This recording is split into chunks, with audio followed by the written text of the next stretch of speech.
Seorang supir angkot tua ditilang dengan arogan oleh polisi karena pelanggaran sepele, membuatnya putus asa memikirkan biaya denda dan obat untuk istrinya. Tak disangka, keponakannya yang seorang jenderal langsung menyelesaikan perlakuan semena-mena itu. Apakah sang jenderal akan menggunakan kekuasaannya atau justru memberikan pelajaran moral kepada polisi yang arogan itu? Sebelum memulai kisahnya, jangan lupa untuk like, komen, dan subscribe. Jangan lupa juga untuk tuliskan di kolom komentar di bawah apakah tindakan sang jenderal benar atau salah. Baiklah, tanpa berlama-lama lagi, langsung saja mari kita mulai. Gerimis pagi itu akan ikut meratapi nasib Pak Sastro, seorang supir angkot tua yang sudah beruban dan wajahnya penuh kerutan. Sejak subuh, ia sudah menarik angkotnya dengan hati-hati di jalan, berharap bisa membawa pulang uang untuk istrinya yang sakit-sakitan di rumah. Namun, di suatu hari, keberuntungan tidak berpihak kepadanya. Sebuah sirene dari mobil polisi lalu lintas tiba-tiba menyuruhnya menepi. Jantung Pak Sastro berdegup kencang dengan rasa takut. "Selamat pagi, Pak," sapa Pak Sastro dengan suara serak. Polisi itu yang bernama Bribtu Hendra memasang wajah garang dan arogan. Hari itu ia memang sedang dalam tekanan untuk memenuhi target penilangan dari atasannya.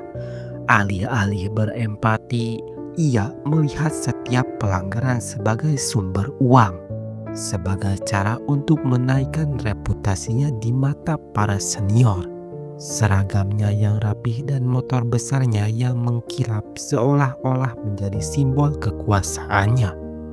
Ia menatap Pak Sastro dari atas ke bawah dengan tatapan merendahkan. "Pagi Bapak, keluar dari mobil," perintah Bribtu Hendra dengan nada tinggi. Pak Sastro yang sudah tua dan kurus menuruti perintah sang polisi. Ia keluar dari angkotnya dan berdiri tegak di samping pintu. Gerimis membasahi rambutnya yang memutih. "Mana surat-suratnya?" tanya Hendra sambil mengulurkan tangannya. Tatapannya menuntut tanpa sedikit pun keramahan. Dengan tangan yang agak bergemetar, Pak Sastro menyerahkan SIM dan STNK angkotnya. Hendra menerima surat-surat itu dengan kasar, seolah-olah kertas-kertas usang itu menjijikan baginya. Ia membolak-balik kertas itu dengan tatapan tajam. "Hah? Pajak telat 3 bulan. Lampu sen kanan mati. Ban sudah botak begini masih berani jalan." Hendra mencari setiap kekurangan itu dengan suara keras, seolah-olah sengaja ingin mempermalukan Pak Sastro di tengah jalan yang sudah mulai ramai. "Saya yakin remnya juga sudah belum. Ini bahaya buat orang lain, Pak," kata Hendra. "Maaf Pak, saya janji begitu ada uang akan segera saya bayar pajaknya dan memperbaiki semua kekurangannya." Pak Sastro mencoba menjelaskan, suaranya penuh permohonan. "Istri saya sedang sakit Pak, semua uang saya habis untuk biaya pengobatannya, mohon dimaklum." Hendra hanya mendengus. Ia sudah sering mendengar alasan seperti itu. Alasan klasik, aturan ya aturan Pak, tidak ada pengecualian. Hendra berkata ketus, "Ini saya tilang, ikut saya ke pos." Pak Sastro menelan ludah. Ia tahu ditilang. Ia harus membayar denda cukup besar. Denda itu bisa memakan seluruh pendapatannya dalam 1 bulan, yang artinya ia tidak bisa membeli obat untuk istrinya. "Tolong jangan ditilang Pak, saya mohon," pinta Pak Sastro sambil mencoba meraih tangan Hendra. Namun Hendra langsung menarik tangannya dengan jijik. "Sudah, jangan banyak omong. Kalau Bapak mau aman, ayo ikut saya ke pos. Kalau Bapak lari, saya akan kejar dan urus ke pengadilan." Hendra langsung menyuruh Pak Sastro masuk ke angkotnya dan mengikutinya ke pos polisi. Sesampainya di pos, Hendra langsung duduk di kursi kerjanya dan mulai menulis surat tilang. Pak Sastro berdiri di depannya, menunduk pasrah, merasakan pandangan sinis dari beberapa polisi lain yang ada di sana. "Bapak, sekali lagi saya mohon jangan ditilang." Pak Sastro mencoba lagi untuk memohon. Kali ini dengan mata berkaca-kaca. "Saya tidak punya uang. Kalau saya ditilang, saya tidak bisa makan. Istri saya juga sedang sakit." Hendra mengangkat kepalanya dan menatap Pak Sastro. Ia sengaja menulis jumlah denda yang paling maksimal sebagai bentuk kekuasaan yang ia miliki. "Bapak, aturan adalah aturan. Jangan mencoba melanggar dan meminta belas kasih. Itu tidak akan mempan," kata Hendra. Hendra berkata dengan nada datar, "Ini surat tilangnya. Bapak harus datang ke pengadilan untuk menyelesaikan surat ini." Pak Sastro mengambil surat tilang itu dengan tangan gemetar. Ia melihat jumlah denda yang tertera yang hampir setara dengan gajinya sebulan. Lututnya langsung lemas. Ia tidak tahu harus bagaimana. Rasa putus asa menyelimuti hatinya. "Baik, Pak. Terima kasih banyak," Pak Sastro berucap. Ia lalu berbalik dan berjalan keluar dari pos polisi. Air matanya sudah tidak bisa lagi ia tahan. Di luar pos polisi, Pak Sastro duduk di pinggir jalan menekuk lututnya. Ia merasa putus asa. Bagaimana ia bisa mendapatkan uang untuk membayar denda dan membeli obat untuk istrinya? Pikirannya kacau. Ia tidak menyadari ada sebuah mobil dinas mewah berhenti di depannya. Dari dalam mobil, seorang pria gagah berseragam jenderal polisi turun. Pria itu menatap Pak Sastro dengan tatapan heran. "Paman?" tanya pria itu. Pak Sastro mendongak dan menatap pria itu. "Budi?" Ia hampir tidak percaya pria gagah di depannya adalah keponakannya di kampung dulu. Seorang jenderal polisi Budi Santoso. Seorang jenderal yang sangat dihormati di kalangan polisi.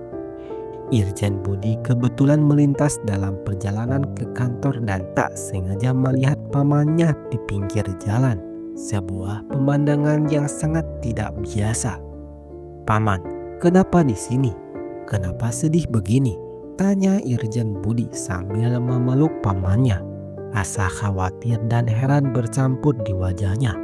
Pak Sastro tidak bisa menahan tangisnya lagi. Ia menceritakan semua yang terjadi padanya, tentang bagaimana ia ditilang oleh seorang polisi arogan dan harus membayar denda yang sangat besar. Irjen Budi mendengarkan cerita pamannya dengan sabar. Wajahnya yang biasanya tegas dan tenang kini berubah menjadi keras. Namun bukan karena marah pada sang paman, melainkan pada ketidakadilan yang ia dengar. "Siapa nama polisi yang menilang paman?" tanya Irjen Budi. "Namanya Bribtu Hendra," jawab Pak Sastro. Irjen Budi mengangguk. Ia meminta pamannya untuk menunggu di mobilnya. Lalu dengan langkah cepat dan tegap, ia berjalan masuk ke pos polisi. Di dalam, Bribtu Hendra sedang asik berbincang dengan rekan-rekannya.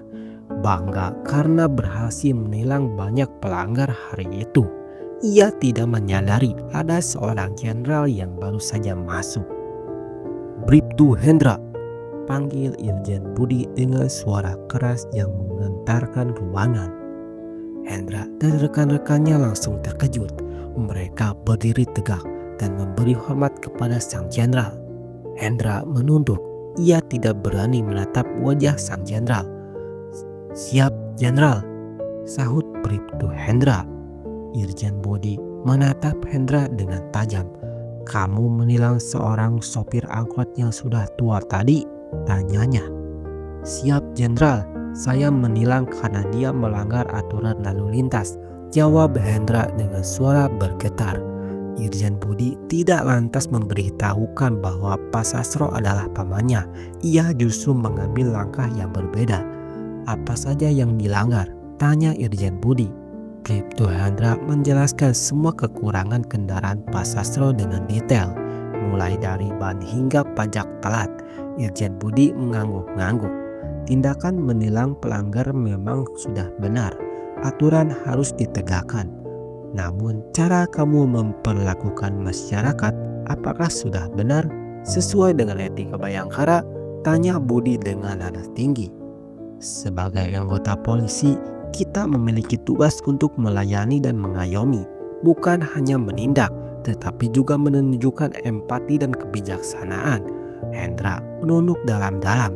Ia mulai menyadari bahwa ia bukan ditakuti karena jabatannya, melainkan karena perilaku buruknya. Rekan-rekannya pun terdiam. Mereka tahu pesan itu tidak hanya untuk Hendra, tetapi untuk mereka semua. Irjen Budi lalu memanggil komandan pos polisi tersebut.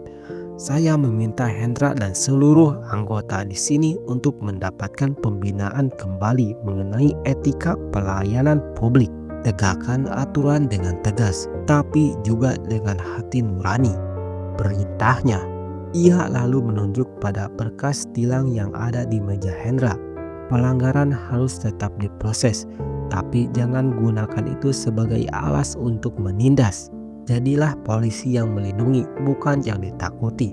Setelah itu, Irjen Budi kembali keluar dan menghampiri pamannya. Ayo paman, kita pulang, ajak Irjen Budi. Pak Sastro mengangguk. Ia merasa lega dan bersyukur.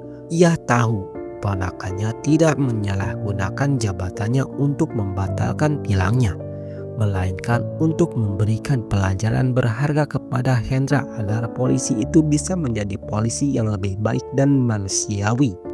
Di dalam mobil, Irjen Budi menjelaskan kepada pamannya, "Maaf Pak, seharusnya saya lebih sering mengunjungi paman. Soal tilang itu, paman harus tetap menyelesaikannya. Saya akan membantu paman untuk biaya denda dan perbaikan angkotnya. Karena di mata hukum, paman tetap melanggar. Tapi di mata saya, paman adalah pahlawan saya." Pak Sastro tersenyum. Air matanya menetes haru. "Tidak apa-apa nak, paman bangga kepadamu. Kamu sudah menjadi jenderal yang adil dan bijaksana, yang menegakkan keadilan tanpa menyalahgunakan kekuasaan. Itu lebih berharga daripada denda itu."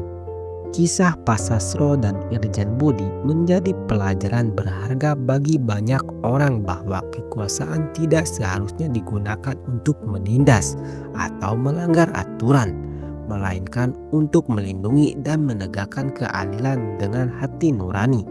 Dan yang terpenting, bahwa di balik seragam dan jabatan, kita semua adalah manusia yang sama, yang memiliki hati dan perasaan. Dan pada akhirnya tidak ada yang lebih berharga daripada kasih sayang, integritas, dan kebaikan hati yang mampu mengubah segalanya. Karena manusia adalah. Terima kasih banyak yang sudah menonton. Jangan lupa untuk komenkan di kolom komentar dari mana kalian berada dan bagaimana tanggapan Anda tentang cerita ini. Jangan lupa juga untuk like dan subscribe agar kita bisa barokah bersama. Wassalamualaikum warahmatullahi wabarakatuh.